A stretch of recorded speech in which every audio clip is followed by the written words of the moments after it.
साथीहरु नमस्कार।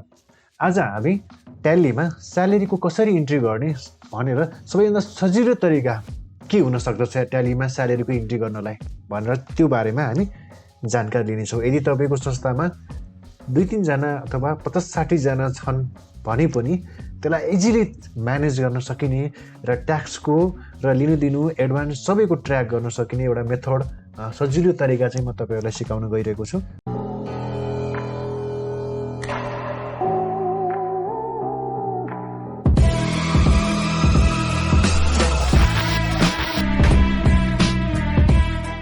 अर्को छ अब योभन्दा अझै सजिलो तरिका के छ भनेको with the use of payroll feature in tally. अब यदि कस्ट सेन्टरबाट पनि तपाईले जान्नुभयो भने अब तपाईले पेरोल फिचर अन गर्नुहोस् भनेको हामीले पेरोललाई हामीले कस्टम तरिकाले चाहिँ स्यालेरी इन्ट्रीको लागि युज गर्छौँ।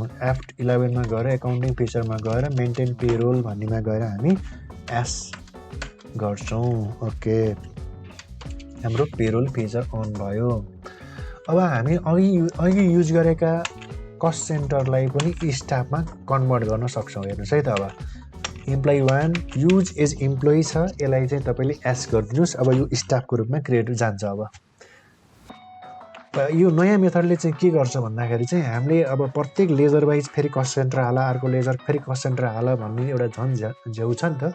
त्यसको लागि अब एकैपटक गरे हुने भन्ने किसिमको अझै बेस्ट मेथड छ। अब मैले हाम्रो पुरानो कस्ट सेन्टरमा युज गरेका चिजलाई अब मैले त्यो जान्ने भएँ भनेपछि अब तपाईँले पेरोल फिचरमा जानुहोस्। पेरोल फिचरमा जानको लागि यदि तपाईँले कस्ट सेन्टर बनाएर चाहिँ तपाईँले स्यालेरी इन्ट्री गरिरहनु भएको छ भने अब कस्ट सेन्टरका कुरालाई इम्प्लोइमा ट्रान्सफर गर्नुहोस्। कस्ट सेन्टरबाट नै इम्प्लोइको यो भन्ने सिस्टम चाहिँ डेभलप भएको हो। अब म के गर्छु, अल्टरमा गएर इम्प्लोइलाई के गर्छु, एस गर्छु। यसलाई म अब इम्प्लोइको रूपमा जान्छ, यो इम्प्लोइ भएर बस्छ। अब एकैचोटि मल्टिपल पनि गर्न सकिन्छ। All items use as employee एस गर्छु, एस। अब मेरा सबै स्टाफहरू इम्प्लोइको रूपमा हाम्रो भयो। त्यसपछि पेरोल फिचरमा इम्प्लोइ ग्रुप्स, इम्प्लोइ हाम्रो आइसक्यो। हेर्नुहोस् है त, पेरोल्स इम्प्लोइज।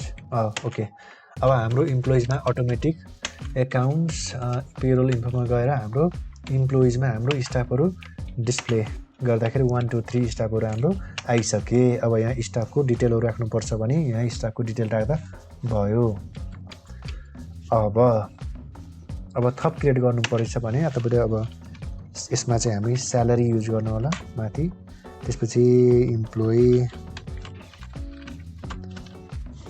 6 भनेर यसरी चाहिँ हामीले अब ग्रुप पनि राख्न सकिन्छ। डेट अफ जोइनिङ यिनी कुरा राखेर चाहिँ हाम्रो इम्प्लोइ हाम्रो यसरी क्रिएट गऱ्यौँ। फर्स्ट स्टेप त हाम्रो इम्प्लोइ क्रिएट गर्ने भयो। त्यसपछि इम्प्लोइको ग्रुप हामीलाई बनाउँदा पनि हुन्छ, नबनाउँदा पनि हुन्छ। त्यसपछि अब युनिट अफ वर्क, एटेन्डेन्स, अब यिनीहरूतिर जानुभयो भने एकदम कम्प्लिकेटेड छ, यसमा चाहिँ गाह्रो हुन्छ। अब तपाईँले सिम्पली हामी क्यालकुलेसन चाहिँ एक्सेलमा गर्छौँ। यस्तो किसिमको क्यालकुलेसन चाहिँ हामी एक्सेलमा गर्छौँ। एक्सेलमा आएको चिजलाई सिधै हामी सफ्टवेयरमा तानिदिन्छौँ। अब हामी त्यसको लागि पे हेड्सहरू मिलाउनु पर्ने हुन्छ। अघि हामी युज गरेका कुराहरूलाई अब युज गर्न सक्दैनौँ। अब हामी जुन स्यालेरी भन्ने लेजर थियो नि त्यसलाई चाहिँ हामी युज गर्न सक्दैनौँ। अब पे हेड्सहरू भनेको चाहिँ अब जुन हामी लेजर क्रिएट गर्थ्यौँ 3वटा लेजर, 3वटा अथवा बढी लेजरहरू चाहिँ त्यसमा चाहिँ हामी डिफाइन गर्छौँ। क्रिएट अब स्यालेरी, यो स्यालेरी भन्ने पेरोलको लागि भन्ने छुट्याउन सजिलो हुन्छ। स्यालेरी एक्सपेन्स खर्चको लेजर।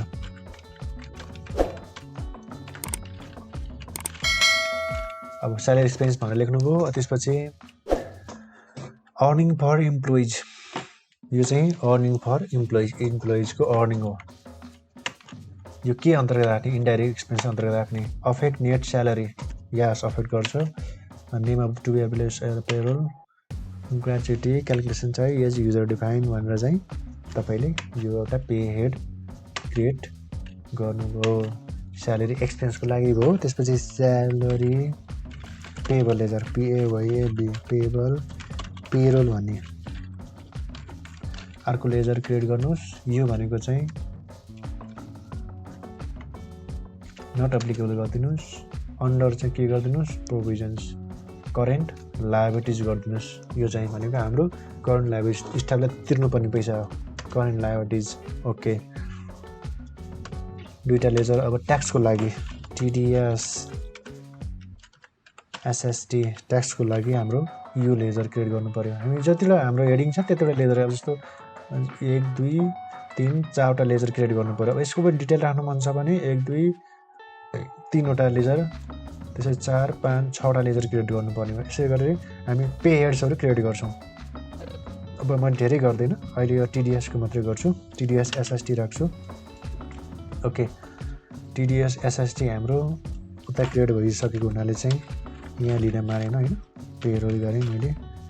अब यो के हो, डिडक्सन्स फ्रम इम्प्लोइज हो। यो के हो, ड्युटिज एन्ड ट्याक्सेस हो। अफेक्ट स्यालेरी एज, यो नेम टु बी एपियर भन्ने छ। यो चाहिँ हाम्रो स्यालेरी सिट पे सिटमा हाम्रो एउटा छुट्टै चार्ट निस्कन्छ। चार्टमा चाहिँ के नाम राख्ने भन्ने हो, डिफ्रेन्स नाम पनि राख्न सकिन्छ। युजर डिफाइन्ड भ्यालु हामी राखिदिन्छौँ। 3वटा हाम्रो लेजर क्रिएट भयो। ओके, अब हामी स्यालेरी हामी के गऱ्यौँ, अहिले धेरै गरेकै छैन केही। पेरोलमा गयो, हाम्रो इम्प्लोइज उता कस्ट सेन्टरबाट आएका थिए अथवा नयाँ क्रिएट पनि गरियो। हामी युनिट वर्क्स एटेन्डेन्स टाइप केही हेर्दैनौँ। पे हेड्समा गयौँ, हामी स्यालेरी डिटेल पनि राख्दैनौँ, यो पनि राख्दैनौँ। हामी सबै म्यानुअली गर्छौँ, किनकि यसमा ट्याक्सहरू काट्ने कुराहरू यो एकदमै मिलाउन एकदमै झन्झट हुन्छ, यसमा पनि जाँदैनौँ। त्यसपछि अब भाउचर टाइप्स हामी नयाँ क्रिएट गर्दैनौँ, त्यही जनरलमै गर्छौँ। नयाँ क्रिएट गर्नु भाउचर टाइप्स पनि नयाँ गर्न सकिने हो। ओके, अब हामी सिधै ड्युज गर्न सक्छौँ। अब स्यालेरी भाउचरमा गएर यहाँ हेर्न सक्नुहुन्छ, पेरोल अटो पेरोल, यहाँ पेरोल भाउचर्सहरू, पेरोल भाउचर्स यसमा जानुपर्छ। ओके, अब हामी स्यालेरी ड्युज गर्ने बेलामा स्टाफको स्यालेरी केमा जाने हो त, पेबल स्यालेरी पेबलमा जाने हो, यो यसमा जाने हो। ओके, अब हाम्रो स्यालेरी इम्प्लोइ 1 को स्यालेरी एक्सपेन्स कति हो, मैले 10,000 5,000 मानौँ। त्यसपछि TDS SST कति हो, त्यसको 500 रुपियाँ मानौँ। ओके, अब यहाँ ठ्याक्क त्यो स्टाफ एउटा इम्प्लोइ 1 को स्टाफको यहाँ सम्पूर्ण डिटेल आयो। स्यालेरी 5,000, त्यसमा ट्याक्स 500 कट्छ। नेट स्यालेरी उसले पाउने कति, 4500 भने यो चाहिँ कसमा जान्छ, स्यालेरी पेबल पेरोलमा गएर यसको एक लेजरमा गएर बस्छ। यति गरिदिएपछि हाम्रो एउटा स्टाफको सक्यो। अथवा हामीले छुट्याउनु पर्यो TDS। अब TDS 10% 20% काटेको ट्याक्सको डिटेल पनि राख्नुपर्छ भने TDS लेजर क्रिएट गरेर त्यसरी राख्न सकिन्छ। मैले 2टाको लेजर मात्रै गरेँ। त्यसपछि इन्डम लिस्ट गरेँ। इम्प्लोइ 2 मा जाउँ। अब इम्प्लोइ 2 मा जाउँ, स्यालेरी 5,000 नै गरौँ। त्यसपछि TDS SST को 500 रुपियाँ कट्यो मानौँ। ओके, अब यसै गरेर सबै स्टाफको चाहिँ हामी गर्दै जान्छौँ र बिङ स्यालेरी ड्युज गरेर चाहिँ हामी यसरी हाम्रो स्यालेरी ड्युज चाहिँ भयो। अब पेमेन्ट कसरी गर्छौँ है त, पेमेन्ट हामी पेमेन्ट भाउचरमै, नर्मल पेमेन्ट भाउचरमै गर्छौँ। भाउचर जति बेला पेमेन्ट हुन्छ तपाईँको कन्टिन्युएसन पेमेन्ट भाउचरमा हामी कन्टिन्यू गर्छौँ। अब स्यालेरी पेबल पेरोल भन्ने भाउचरलाई युज गर्छौँ। त्यो अहिले कति पेमेन्ट हुन्छ, 9,000 पेमेन्ट भयो मानौँ। अब कस्ट सेन्टर आउँछ स्यालेरीको लागि, इम्प्लोइ 1ले कति पाउँछ, 4500 र इम्प्लोइ 2ले कति पाउँछ, 4500 गरेर हामी स्यालेरी पेमेन्ट गरौँ। अनि पेमेन्ट गर्ने बेलामा तपाईँको जर्नलतिर गर्नुभएको छ भने तपाईँको चाहिँ स्टाफको यो पेमेन्ट चाहिँ स्टाफको नाममा नजान सक्छ, अरू भाउचर टाइपमा गर्नुभयो भने हैन। त्यसको लागि चाहिँ अब जुनसुकै भाउचर टाइपमा गरे भए पनि जाओस्, स्टाफकै लेजरमा जाओस् भन्न चाहनको लागि चाहिँ यो लेजरभित्र कस्ट सेन्टर पनि अन भएको हुनुपर्छ। जस्तो यसमा एस छ, कस्ट सेन्टर एप्लिकेबल भएको हुनुपर्छ। कहिलेकाहीँ नो एप्लिकेबल भयो भने चाहिँ पेमेन्ट भाउचरमा भयो भने त कस्ट पेरोलले गर्दाखेरि गइहाल्छ, तर अरू भाउचर जर्नलतिर भयो भने चाहिँ त्यसमा कस्ट सेन्टर अन छैन भने चाहिँ त्यो स्टाफमा जाँदैन। त्यो चाहिँ उसको ट्यालीको डिफल्ट समस्या थियो। ओके, पेमेन्ट पनि भयो, ड्युज पनि भयो। हाम्रो स्यालेरीको काम सक्यो। डिस्प्ले एकाउन्ट लेजर नै हामी कस्ट सेन्टरमा इम्प्लोइमा जान्छौँ। डिस्प्ले स्टेटमेन्ट एकाउन्ट पेरोल रिपोर्ट्समा जान्छौँ। स्टेटमेन्ट्स अफ पेरोलमा जान्छौँ। अनि हाम्रो इम्प्लोइ पे हेड ब्रेकअप। अब लेजर हेर्नु पऱ्यो भने चाहिँ जस्तो स्यालेरी पेबल पेरोल हाम्रो लेजर हो। अब हेर्नुहोस् है, डेबिट क्रेडिट ब्यालेन्स कति पाउनुपर्ने, क्रेडिट पाएको डेबिट, बाँकी ब्यालेन्स क्रेडिट भनेर चाहिँ यसरी स्टाफको छुट्टै चार्ट आउने भयो। अब बिचबिचमा पेमेन्ट पनि गर्न सकिन्छ, त्यो समस्या भएन। इम्प्लोइ पे हेड ब्रेकअपबाट हामीले त्यसको लेजर हेर्न सकिन्छ। अब पे सिटबाट सम्पूर्ण कम्प्लिट चार्ट हेर्न सकिन्छ। हेर्नु कति आनन्द आउँछ। वर्षको अन्तमा टोटल ट्याक्स मिलाउनु पर्ने छ भने इम्प्लोइको टोटल अर्निङ कति भयो, एसएसटी हामीले कसकोबाट कति कति काट्यौँ, टोटल डिडक्सन यसको जोडेर भयो, नेट पेबल हामी कति पेमेन्ट गऱ्यौँ भन्ने कुराको हाम्रो यो फुल चार्ट यो आयो। टोटल अर्निङ आइसकेपछि हामीले काटेको ट्याक्स मिल्यो कि मिलेन त्यो अनुसार ट्याक्स एडजस्टमेन्ट गरेर हामी लास्टमा मिलाइदिन्छौँ। ओके, यदि तपाईँको स्टाफहरू एकदमै धेरै हुनुहुन्छ, 50-60 जना 30-35 जना हुनुहुन्छ, यसरी क्यालकुलेसन गरिरहन झेउ हुन्छ भने चाहिँ तपाईँले एक्सेलमा तयार भएको चिजलाई सिधै यसरी चाहिँ भाउचर पनि इम्पोर्ट गर्न सक्नुहुन्छ। यदि त्यो किसिमको भाउचर चाहिन्छ भने तपाईँले मलाई कमेन्ट बक्समा लेख्नु होला, म तपाईँलाई त्यो भाउचर त्यो भिडियो पनि बनाउँला। मैले सबै कुरालाई समराइज गर्न चाहन्छु। हामी तीनवटा तरिकाबाट चाहिँ हामी स्यालेरीको मेन्टेन गर्न सक्छौँ ट्यालीमा। एउटा चाहिँ लेजर क्रिएट गरेर राम एकाउन्ट, रामको स्यालेरी एकाउन्ट, श्यामको स्यालेरी एकाउन्ट भनेर चाहिँ क्रिएट गरेर एउटा तरिका भयो। अर्को भनेको कस्ट सेन्टरको युजबाट सिम्पली हामी कस्ट सेन्टर युज गर्छौँ। 3-4 कतिवटा लेजर चाहिन्छ, त्यो लेजरमा हामी कस्ट सेन्टर अन गर्छौँ र त्यो लेजर आउने बित्तिकै कस्ट सेन्टर लगाइदिन्छौँ र कस्ट सेन्टरको माध्यमबाट चाहिँ हामी स्टाफको लेजर हामी मेन्टेन गर्छौँ। भनेको हामी स्टाफको लेजर क्रिएट गरिरहनु परेन, त्यसलाई स्टाफलाई हामी कस्ट सेन्टर मानेर चाहिँ हामी अगाडि जान्छौँ। अर्को भनेको चाहिँ ट्यालीको फिचर नै पेरोल भन्ने फिचर छ, त्यसलाई हामी युज गरेर पनि हामी स्यालेरीको मेन्टेन गर्न सक्छौँ। अब स्यालेरी आफै मेन्टेन ट्यालीमै सबै कुरा स्यालेरी डिटेल राखेर जाँदाखेरि चाहिँ ट्याक्सहरू काट्ने कुराहरू धेरै कुराहरू मिल्दैन, त्यसको पनि इन्ट्री गर्नुपर्ने हुन्छ। त्यही भएर हामी एक्सेलमा हामी हाम्रो स्यालेरी सिट तयार गर्छौँ र एक्सेलमा तयार भएको चिजलाई हामी ट्यालीमा अपलोड गर्छौँ, ट्यालीमा हामी इन्ट्री गर्छौँ। अब हाम्रा स्टेपहरू के छन् त? हाम्रो अब सबैभन्दा सजिलो बेस्ट मेथड मैले प्र्याक्टिस गरिरहने मेथड भनेको चाहिँ यो स्टेप वाइज छ होइन। हामी सबै क्यालकुलेसनहरू एक्सेलमा गर्छौँ, यस्तो किसिमको एक्सेलमा गर्छौँ। बेसी स्यालेरी यिनीहरू कुरा भइहाल्छ। अब अर्को मन्थ आउँछ, यसैलाई कपी पेस्ट गऱ्यो, कुन कुन चिजलाई मिलाउनु पर्ने हो त्यसलाई हामी मिलाइदिन्छौँ, हाम्रो नेट स्यालेरी निकाल्छौँ। ओके, नेक्स्ट फर्स्ट स्टेप यो भयो।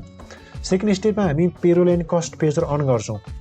हामी एक ट्यालीमा गएर ट्यालीमा गएर फिचरमा गएर एकाउन्टिङ फिचरमा गएर हामी पेरोल फिचरलाई एच गऱ्यौँ, कस्ट सेन्टरलाई पनि हामी एच गऱ्यौँ। ओके,